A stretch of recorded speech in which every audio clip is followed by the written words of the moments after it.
The documentary American Murder: The Family Next Door is a devastating must-see. The film explores Chris Watts' brutal family side on August 13, 2018, in which he murdered his pregnant wife Shannon and their two kids, Celeste and Bella, who were 3 and 4 years old at the time.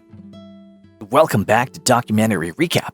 In today's video, we'll be going through an American true crime documentary film about the disappearance of Shannon Watts and her children and the terrible events that followed, named American Murder: The Family Next Door Recap from the year 2020.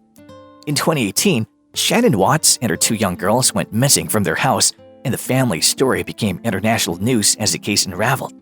The documentary begins with the footage from the day Shannon and her 2 girls went missing.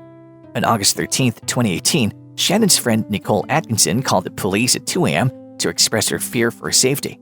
Shannon had been left off at her house early in the morning, following a work trip, and she hadn't been able to contact her since. She had also failed to show up for a meeting, her friend reported. But as shown in the documentary, Shannon had recently acquired a terrific job with attractive pay, making her the breadwinner in the house. Her new profession forced her to travel often for business, leaving Chris at home to care for the children while she was abroad. The media believed that his financial predicament may have had made him jealous or resentful of his wife.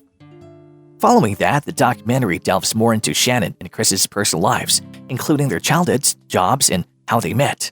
One of the documentary's greatest qualities is the amount of personal history of the family, which reveals how serious the writers were to studying the vital familial side of the crime. After Atkinson reported, the police examined the Watts family home later that day, but discovered no evidence of wrongdoing, and Shannon's personal things were still present. Shannon and her 2 girls, Bella, 4 years old, and Celeste, 3 years old, were reported missing at the time. Chris Watts appeared to be the befuddled and lost husband, telling authorities he didn't know what to do and pleading for help in finding his wife and daughters. His story, on the other hand, continued to evolve. He had been having an affair with a co-worker, according to his phone records. Meanwhile, he had a polygraph test on August 15th and failed. The documentary shows us some of the footage from the polygraph tests taken by him. After all that, he agreed to tell the police what he knew if he could first speak with his father. Chris told his father what he had done, and he was given his wish. His pregnant wife and their 2 girls had been murdered by him. The bodies were discovered at an Anadarko Petroleum location, as he had stated. He was at the time employed by Anadarko Petroleum. With that, Chris Watts was then arrested on August 21, 2018.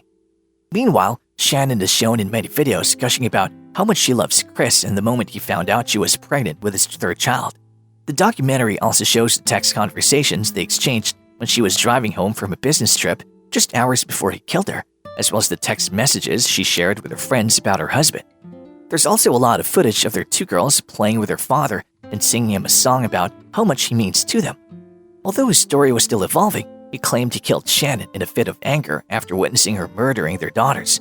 He claimed she was unhappy after learning of his affair and that this was her way of getting retribution. However, he admitted to killing the girls in November of the same year. He eventually admitted to all 9 charges against him.